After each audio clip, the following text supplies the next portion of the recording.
The innkeeper smiled too kindly when she said, "We only have the honeymoon room left." That was bad.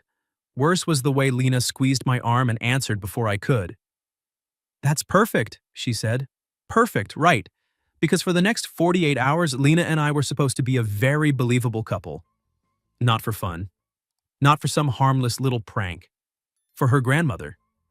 Her grandmother had been in and out of the hospital all winter, and after missing 2 family holidays, she had one request. She wanted the whole family together at the lake house for her 75th birthday. No drama, no gossip, no stress. Especially not about Lena's recent breakup with the kind of man who treated apologies like a monthly subscription.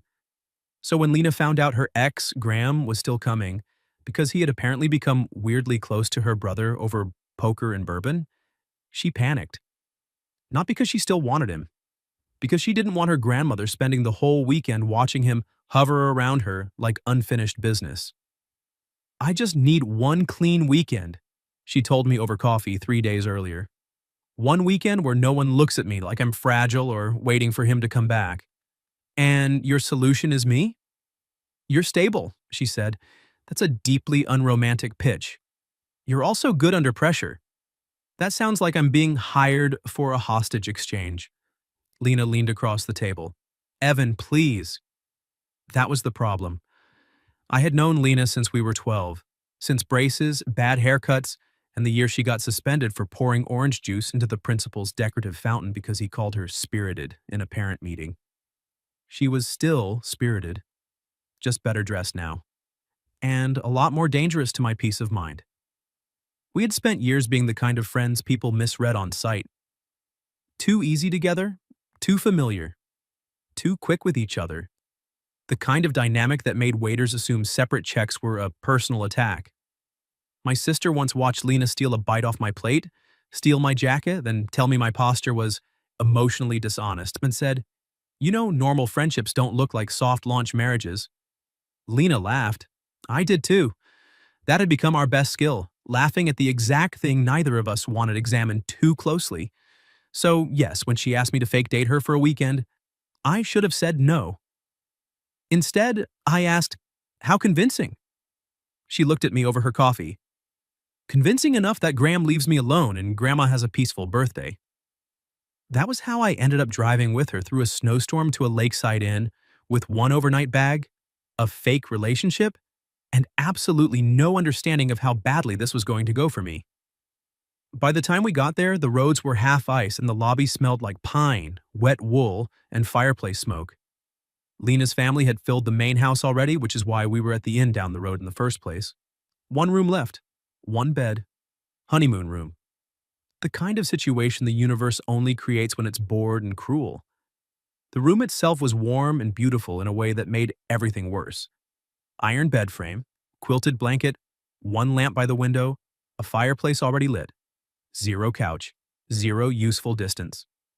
Lena set her bag down and looked around once. Then she turned to me and said, "Well, if you laugh, I'll kill you." "I'm not laughing. That's because you're in shock.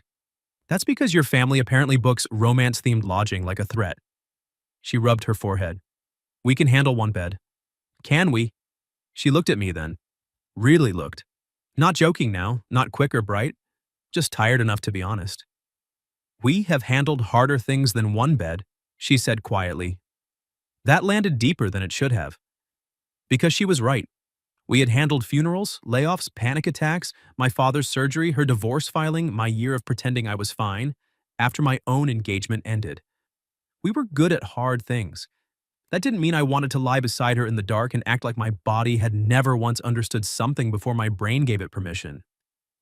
Dinner at the lake house was exactly the kind of exhausting performance I had expected. Graham kept trying to sound casual. Lena's mother kept looking at us like she was solving a delightful puzzle. Her grandmother, sharp as ever, just smiled and patted my hand once like she knew more than everyone else put together. Lena played her part beautifully. Too beautifully. Hand on my sleeve, easy smiles, leaning against me when she laughed, looking up at me during stories like I was already built into them. By the drive back to the inn, I was having a difficult time remembering which parts were acting and which parts had always been there. Neither of us said much getting ready for bed. She changed in the bathroom. I changed facing the fireplace like a man in an old movie trying not to fail a moral test. Then the lights were off, and Lena was in bed beside me. Not touching, not speaking, just there. The mattress dipped when she turned once. Snow scratched softly at the window. Somewhere below us, pipes knocked in the walls. I was almost asleep when I felt it. Her fingers, light, barely there. Starting at the back of my neck and tracing slowly down my spine through the thin cotton of my t-shirt.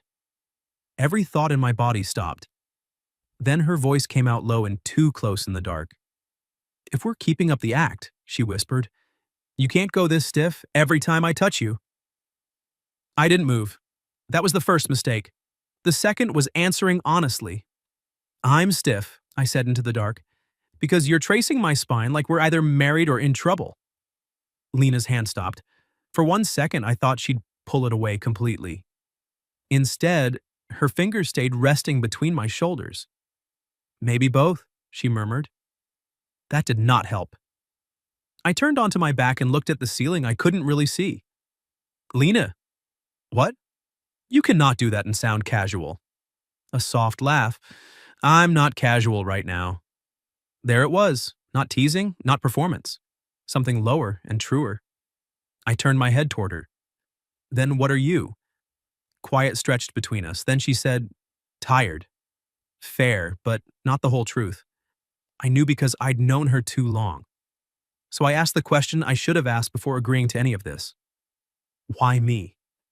That is an insulting amount of confusion for someone in a one-bed honeymoon room. I mean it. She rolled onto her back beside me. I could hear it in the mattress. "I asked you," she said slowly, "because I knew you wouldn't take advantage of it." That landed first. Then the rest did, because there was more in it than trust, more in it than convenience. I kept my voice even. "That's not the only reason." "No." The honesty of that nearly undid me. Lena folded one arm under her head. "I asked you because you make me feel safe when everything else gets loud. And because if I had to fake being happy with anyone for a weekend..." A pause. "You were the only person I could stand that close." My pulse had become a serious management issue. "Lena, you wanted honesty. I did. Then there it is." The room felt smaller now, warmer too, like the fireplace had somehow reached all the way into the bed. I swallowed once. "You know that's not easy for me to hear." Her voice softened. "I know." "No," I said. "I don't think you do." That made her turn toward me. I couldn't see much, but I could feel her looking. "With you," I said carefully, "there's always been a point where the joke stops being a joke, and neither of us says anything useful after." She let out a breath that sounded too much like agreement. Then, very quietly, "Maybe I'm tired of that part too." That was the moment the room changed. Not because she kissed me, not because I touched her, because suddenly both of us were awake inside something we had spent years pretending not to notice, and neither of us trusted it enough to move first. A phone buzzed on the nightstand. Lena cursed under her breath, grabbed it, and the spell cracked just enough for breathing to become possible again. "It's my mother," she said. "Apparently Grandma wants us there early for breakfast. Your family is relentless. My family is bored." Morning did not improve anything. The lake house was loud, warm, overfed, and full of the kind of relatives who can smell tension the way dogs smell storms. Lena sat beside me at breakfast and kept one hand on my forearm, like she'd forgotten to stop performing. Unfortunately, my body had noticed the difference between performing and last night. Graham noticed something too. He caught me alone by the coffee station while Lena's grandmother was being helped out to the porch. "You look tired," he said. "You look unemployed in spirit," I said. He smiled thinly. "Cute." I started to move around him. Then he said, "You know she only does this when she's cornered, right?" That stopped me. He lifted his mug. The smiling, the easy touching, the whole "I'm absolutely fine and doing better than ever" routine. He looked toward the porch where Lena was laughing at something her grandmother said. She hates being pitied more than she hates being hurt. Anger came fast, not because I believed him completely, because he knew enough to be dangerous.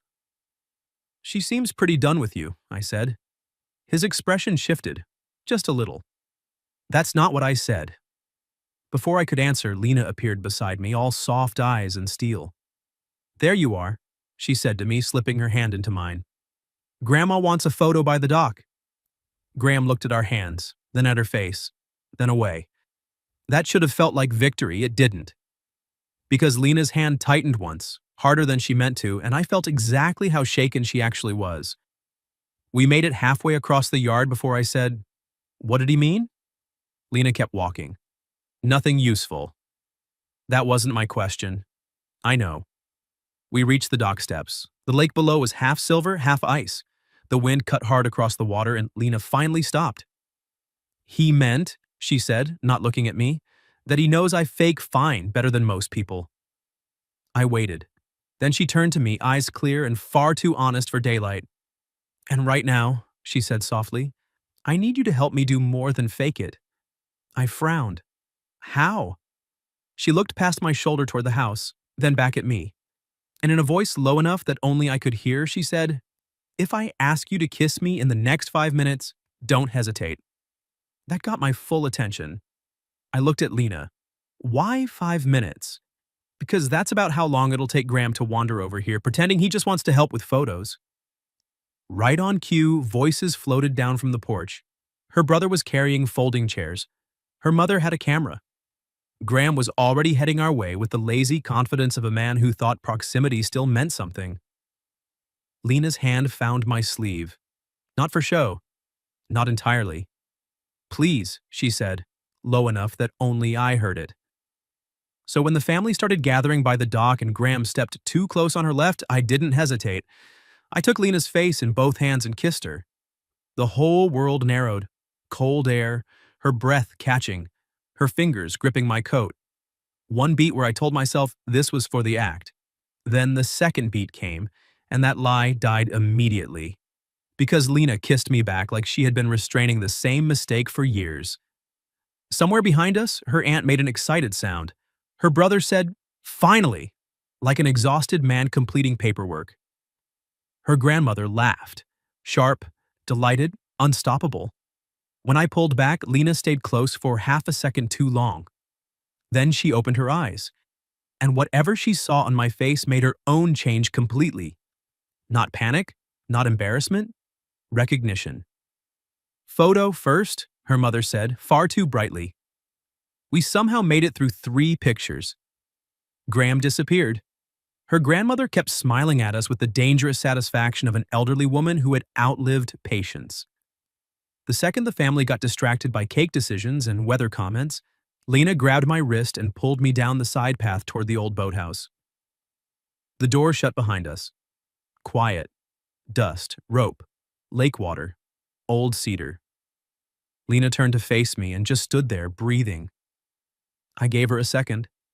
So, she repeated. That didn't feel like fake dating. She let out one short laugh and dragged a hand through her hair. No, it really didn't. I leaned against the workbench by the wall. You want to tell me what that was then? Her eyes lifted to mine. No shields now. No family around to perform for. That, she said, was me asking for 5 minutes of safety and getting something much more inconvenient. Despite myself, I smiled. She pointed at me. Don't. Don't what? Look pleased while I'm having an existential crisis in a boathouse. I'm not pleased. You're a little pleased. Maybe a little. That got the smallest smile out of her, but it faded quickly. Because the truth was still there between us. Last night, the bed, her hand on my spine, the kiss by the dog that had gone off script and refused to apologize. Lena crossed her arms. I need to know something. Okay. When you kissed me just now, was that because I asked? I answered too fast to fake it. No. Her breath caught. I stepped closer, slowly. I kissed you because you looked at me like you were about to disappear into one more performance. And I couldn't stand it. She didn't move. Neither did I. And, I added, because if I'm honest, I wanted to know whether last night was only about proximity and nostalgia. I held her gaze. It wasn't. Lena looked down for 1 second, then back up. No, she said softly. It wasn't. The boathouse felt smaller now. Warmer, too, even with the cold coming off the lake. I'm trying very hard to be responsible, I said. That seems unlike you. It's new. That's not what I meant. I smiled a little. I know. She took one step toward me, then stopped. Owen, if we stop pretending now, I don't know how to go back. That was it. The real fear. Not Graham, not family, not one bed. Us. I nodded once. I know. You say that very calmly for someone who should be at least a little alarmed. I'm extremely alarmed. Good. Lena. What? I don't want to go back. The silence after that felt alive. She stared at me like I had just pulled the floor out from under every safe version of this weekend and handed her the dangerous one instead. Then she asked, barely above a whisper, even if this changes everything? I stepped closer until there was almost no space left between us. Especially then. Her eyes went bright. Not tears, just too much truth arriving at once. Then a voice called from outside. Lena, her mother shouted, your grandmother wants the birthday toast before she gets tired. Lena closed her eyes and let out a breath that sounded suspiciously like laughter and defeat. Of course she does, she muttered. I touched her wrist lightly. We're not done. She looked at my hand, then at my face. No, she said. We really aren't. We stepped back into the cold, both of us looking exactly like people who had just changed their lives in a boathouse, and were now expected to smile politely through cake. As we reached the porch steps, Lena's grandmother caught one look at us and said, loud enough for the entire family to hear, well, about time somebody stopped lying. And with that, every eye turned toward us. Every eye on the porch turned toward us.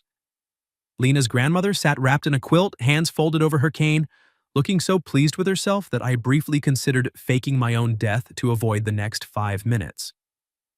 Lena, beside me, muttered, I'm never recovering from this. Her grandmother lifted one eyebrow. From what? Being obvious? That got a round of laughter from the family. Even Lena's mother covered her mouth to hide a smile. Her brother looked openly vindicated. Graham, to his credit, had the good sense to look away and say nothing at all. Lena drew in one breath, then did the last thing I expected. She reached for my hand, not for the act, not because anyone was watching, because she wanted to. That single choice settled something in me. The nerves didn't disappear, but they stopped feeling like a warning and started feeling like a door finally opening. Her grandmother patted the empty chair beside her. Sit. Both of you. I'm too old to enjoy this standing up. So we sat. The birthday toast was supposed to be about family, health, gratitude, all the things people say when they're trying not to cry before dessert. But halfway through it, her grandmother looked straight at Lena and then at me and said, You waste enough time in life waiting for perfect moments. They don't exist. If you love somebody, be brave while you still have the chance. Nobody laughed at that. Nobody moved either. The whole porch went still. I felt Lena's fingers tighten around mine. Not hard. Just enough to tell me the line had landed exactly where it was meant to. After the cake and the photos and the slow unraveling of the evening, people drifted inside one by one. Her parents went to help clean up. Her brother took his grandmother's chair. Graham left without making a scene, which was more grace than he'd shown all weekend. That left Lena and me alone on the porch with the last of the cold light on the lake. For a minute, neither of us said anything. Then she asked, Was that awful? The kiss or the public exposure? Both. I looked at her. No. She smiled faintly. You're taking this suspiciously well. I'm trying not to ruin the first good thing that's happened to me all year. That changed her face, softened it. She turned toward me fully, one shoulder brushing mine. Then tell me something without hiding behind humor. Fair. I took a breath and gave her exactly that. I've loved you in a way that was too big for friendship for longer than I wanted to admit, I said. I just kept calling it something safer because I thought if I named it, I could lose you. Lena held my gaze. And now I think not naming it was how I almost lost you. That one sat between us in the best possible way. No performance left. No pretending the family had forced this into the open. The truth was, they'd only cornered something that was already alive. Lena looked out at the lake for a second, then back at me. I need you to know something too. Okay, I didn't ask you to come this weekend just because of Graham. She gave a small, embarrassed smile. I mean, that part was real, but it wasn't the whole thing. I waited. She tucked a loose strand of hair behind her ear. I missed you before this. Not in the dramatic, ruined my life way, in the everyday way. The grocery store way, the drive home way, the I saw something stupid and went to text you anyway way. Her voice softened. And I think I was tired of standing this close to the truth and still acting like it was nothing. That nearly undid me. So I did the only thing that felt right. I kissed her again. Not because anyone was watching, not because there was still a point to prove, just because she was there and honest and finally mine to stop pretending about. When we pulled apart, she rested her forehead against mine and laughed softly. What? I asked. We still have to share that bed tonight. I smiled.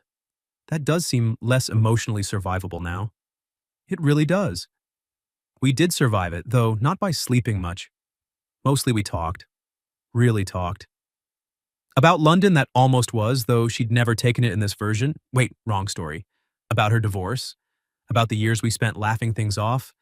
About all the moments that made more sense in hindsight. By the time morning came, nothing about us felt fragile. Exposed, yes. New, not exactly. It felt more like something we'd been carrying for years had finally been set down where both of us could see it. 3 months later, Lena still stole fries off my plate. I still told her she was impossible. Her family had become unbearable in the way only loving families can. Her grandmother referred to me as the boy who finally caught up, which I was forced to admit was accurate.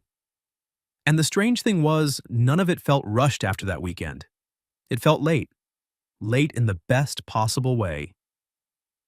If you were in my place, what would you have done when she traced your spine in the dark? Tell me in the comments. And if you like this story, don't forget to like the video, subscribe to the channel, and I'll see you in the next one.